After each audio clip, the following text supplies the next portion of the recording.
नमस्कार दोस्तों, मैं हूं अंजलि और आपका स्वागत है एनीमे एक्सप्लेन्ड इन हिंदी पर। दोस्तों, मैंने एक नया इंस्टाग्राम पेज ओपन किया है, प्लीज चेक इट आउट। तो दोस्तों, अब तक हमने देखा कि सभी S rank hunter Jeju island पर आ गए थे। गोतो की टीम बाहर ही थी। तनाका अकारी के पास अपना शोल्डर हील करवाने आता है, लेकिन अचानक ही कोई अकारी की गर्दन उड़ा देता है।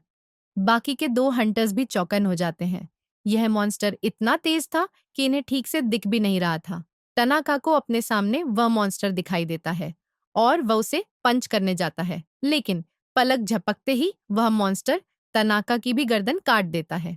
तीसरा हंटर उस मॉन्स्टर का पीछा करता है और उसे अपनी तलवार से मारने की कोशिश करता है, लेकिन उसका भी खेल खत्म हो जाता है। इधर नेस्ट के अंदर दूसरी टीम एंट क्वीन के गार्ड से लड़ रही थी और हर एक गार्ड ताकत में एस रैंक के बराबर था, लेकिन आखिर था तो यह जानवर ही, और ये इंसानों जितने होशियार नहीं है तो हंटर्स इन्हें आराम से हरा सकते हैं।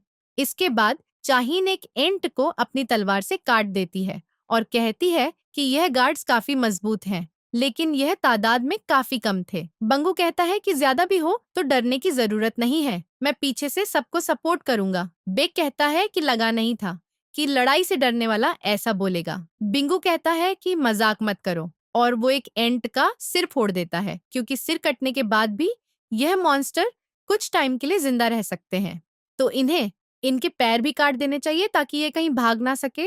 ये गुफा में जितना अंदर जा रहे थे, इन्हें उतने ही ताकतवर एंट्स मिल रहे थे, लेकिन अभी तक ऐसा कोई एंट नहीं मिला जो इंसानों की तरह दो पैरों पर खड़ा होता हो। शायद वो रॉयल गार्ड्स होंगे जो क्वीन के पास ही मिलेंगे। ये चोई से पूछते हैं कि हम सही दिशा में ही जा रहे हैं ना। चोई कहता है कि हाँ। शायद चाइन कहती है कि उसे गुफा के अंदर से एक पावरफुल मॉन्स्टर की स्मेल आ रही है। इसके बाद बेक अपनी बीस्ट एबिलिटी से गुफा के अंदर देखता है। उसे कई सारे एक चैम्बर मिलते हैं, लेकिन आखिर में उसे क्वीन वाला चैम्बर भी मिल जाता है। वो बताता है कि क्वीन गुफा में सबसे अंदर है, लेकिन कई सारे गार्ड्स उसे प्रोटेक्ट कर रहे हैं, जो कि एस रैंक के रॉयल गार्ड्स होंगे, और क्वीन भी पता नहीं कितनी स्ट्रांग होगी, लेकिन यह लोग मिलकर जरूर उसे हरा सकते हैं। और ये लोग अंदर जाने लगते हैं। इधर इजाब और के तनाका वाले ग्रुप को ढूंढने जाते हैं, क्योंकि वो लोग रेडियो पर रिस्पांस नहीं दे रहे थे। उन्हें यहाँ बस मरी हुई एंट्स ही मिलती है। तभी इजाब को एक हंटर फुजीशिमा का टूटा हुआ चश्मा दिखाई देता है, और अचानक ही इन्हें इतनी गंदी बदबू आती है कि के उल्टी करने लगता है। कि देखता है कि जंगल में से कोई आ रहा है, तो वह अपने सामने बर्फ का पहाड़ बना देता है और खुद को भी बर्फ में कैद कर लेता है। लेकिन वह मॉन्स्टर बर्फ के साथ साथ के भी टुकड़े टुकड़े कर देता है। कुमामोटो और काना भी नोटिस करते हैं कि उनके कुछ साथी रिस्पांस नहीं कर रहे, लेकिन उनके सामने बहुत सारे एंट्स थे और इनसे पहले निपटना होगा। इधर बाकी हंटर क्वीन के चैम्बर में आ गए थे, जिसके सामने ढेर सारे गार्ड्स खड़े थे। बिंगू अब अपनी पावर से सभी हंटर्स को बफ दे देता है, जिससे यह लोग और भी स्ट्रांग हो जाते हैं। हंटर माँ अब अपना साइज बड़ा कर लेता है और चोई अपनी आंख से गार्ड्स को जलाने लगता है। चोई कहता है कि इतनी ज्यादा पावर यूज करने की उसे जरूरत पड़ती नहीं है, लेकिन आज वह अपने सारे हुक्म के किन निकाल देगा। इतना कहकर वह फायर ड्रैगन अटैक करता है, जिससे कई एंड्स जल जाते हैं। बेक भी सोचता है कि अब उसे भी अपने असली रूप में आना चाहिए, और वह ट्रांसफॉर्म होकर बिल्कुल एक बीस्ट की तरह दिखने लगता है और दो रॉयल गार्ड्स को अकेले ही मार देता है। और चाइन भी बेक के इस बीस्ट फॉर्म को पहली बार देख रही थी। वो कैमरामैन पीछे खड़े होकर ये सब रिकॉर्ड कर रहा था। उसे अपने मैनेजर से पता चलता है कि उन्हें 80% से ज्यादा टीआरपी मिल रही है, तो उसे थोड़ा और करीब जाकर क्लोजअप वाले शॉट्स लेने चाहिए। लेकिन तभी बिंगू उसे रोक लेता है और कहता है कि ये एस रैंक डंजो का बॉस रूम है, उसे पीछे ही रहना चाहिए, क्योंकि ये बैटल अब और भी खतरनाक होने वाला है। टीवी पर सब देख रहे थे कि हंटर्स क्वीन के सामने पहुंच गए हैं और उससे बैटल कर रहे हैं। एस रैंक हंटर्स ज्यादातर साथ में काम नहीं करते, लेकिन आज वो बिल्कुल एक टीम की तरह लड़ रहे हैं हंटर माँ छोटी एंट्स को अपनी तरफ बुलाकर उन्हें मार रहा था, और बाकी हंटर्स रॉयल गार्ड्स को मारने में लगे हुए थे।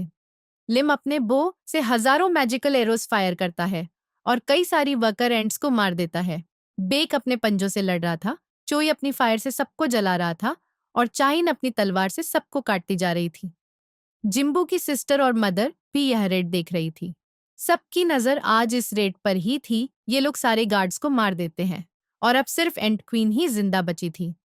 हंटर माँ एक टैंक की तरह उसका ध्यान अपनी ओर खींचता है और बाकी सब डेलिस्टेड हीरोज चलाता है। बेक अपने पंजों से उस पर हमला करता है, लेकिन क्वीन पर कोई असर नहीं होता और वो इन लोगों पर जहर की उल्टी कर देती है।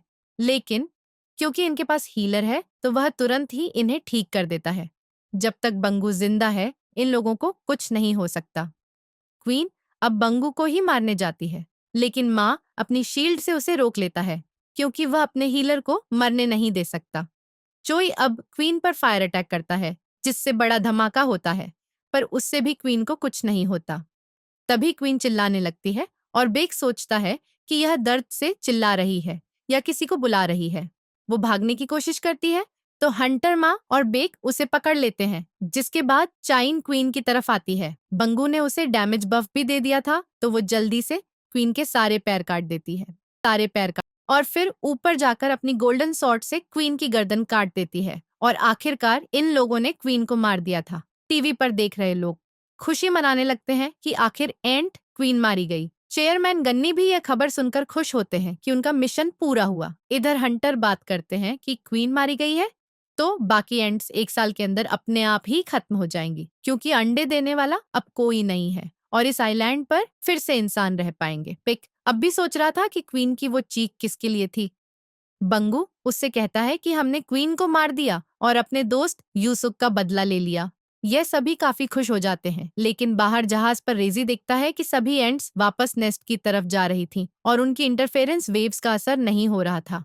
इधर चोई को महसूस होता है कि जो फायर वाला गेट उसने लगाया था वो तोड़ दिया गया है और एंट्स अंदर आ रही हैं। ये लोग सोचने लगते हैं कि उन्हें तो गोतों की टीम संभाल रही थी, कहीं क्वीन ने चिल्लाकर तो इन्हें नहीं बुलाया। लेकिन अगर ऐसा है भी तो मामूली एंड्स चोई के बनाए फायर गेट्स को नहीं तोड़ सकती। बेक को महसूस होता है कि कोई उनकी तरफ आ रहा है और अचानक ही इन सबको बहुत पावरफुल ऑरा महसूस होता है। तभी इनके सामने वो एंट आके खड़ा हो जाता है, जो कि सबसे बड़े अंडे में से निकला था और यही अब तक बाहर के हंटर्स को मार रहा था। इसे हम एंट किंग कह बुलाएंगे। यह दिखने में सबसे अलग था और 2 पैरों पर खड़ा था। यह अपना माना रिलीज करता है, जिससे चाहीन तो अपने घुटनों पर ही बैठ जाती है और समझ जाती है कि ये कोई मामूली एंट नहीं है और इसकी स्मेल बहुत ही स्ट्रांग थी।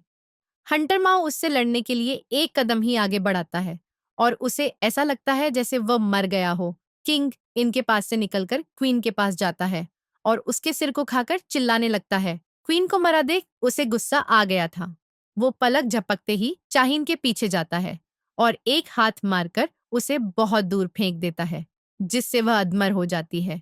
इसके बाद वह हंटर माँ के पीछे जाता है। माँ तुरंत ही अपने शरीर को बहुत बड़ा कर लेता है, लेकिन एंट किंग एक पंच में ही उसकी शील्ड और उसके एक हाथ को तोड़ देता है।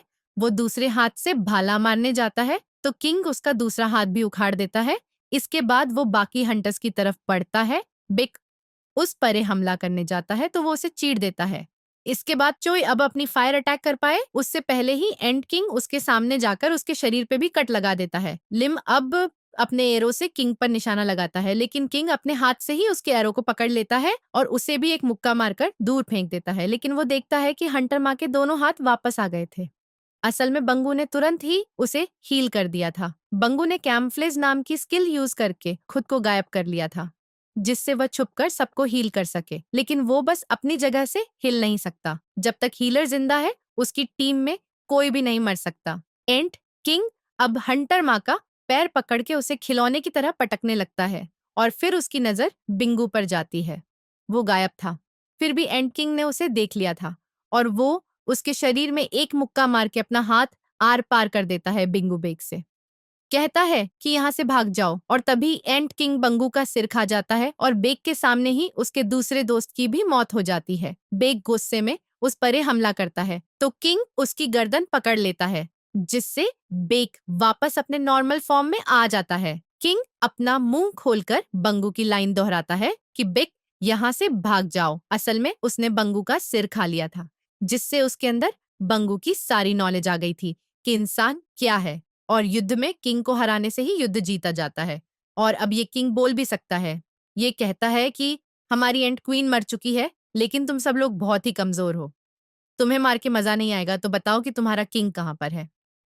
तभी वो सेंस करता है कि नेस्ट के बाहर कोई पावरफुल इंसान है, शायद वही किंग होगा ये सोचकर कर एंड किंग यहाँ से चला जाता है। बेक सोचता है कि बाहर तो सबसे पावरफुल गोतो है क्या, ये उसी के पास जा रहा है, लेकिन सोचने का टाइम नहीं है, हमें यहाँ से भागना होगा। तभी हजारों छोटी एंट्स यहाँ पर आ जाती हैं। इधर गोतो अपने साथियों को ढूंढ रहा था क्योंकि उनके चार्ली और डेल्टा दोनों ग्रुप्स रिस्पांस नहीं कर रहे थे। तभी गोतो उस जगह पहुंच जाता है जहां किंग ने के को मारा था। इसके बाद गोतो अपने चेयरमैन को कॉल करता है और कहता है कि हमारे कुछ हंटर्स मारे गए हैं। चेयरमैन बोलता है कि तुमने तो उन्हें कहा था ना कि कमजोर एंट्स पर ही हमला करना और ज्यादा रिमत लेना। गोतो कहता है कि ये हंटर्स कमजोर थे, तो इनके मरने से हमें कोई फर्क नहीं पड़ता। चेयरमैन पूछता है कि कोरियन टीम नेस्ट के अंदर है क्या। गोतो बोलता है कि हाँ, लेकिन अब बाहर की सारी एंड्स उड़कर नेस्ट में ही जा रही हैं। चेयरमैन पूछता है कि तुम्हें क्या लगता है अब उन हंटर्स के जिंदा बचने के कितने चांसेस होंगे। गोतो कहता है कि उनकी ताकत देखने के बाद मैं कह सकता हूँ कि 0 पर। चेयरमैन अब कहता है कि हमने तो कोरियन हंटर्स की मदद करने की पूरी कोशिश की थी, लेकिन वो सब जेजू मिशन में मारे गए, जिससे हमारे जापानीज हंटर्स को वहां से भागना पड़ा।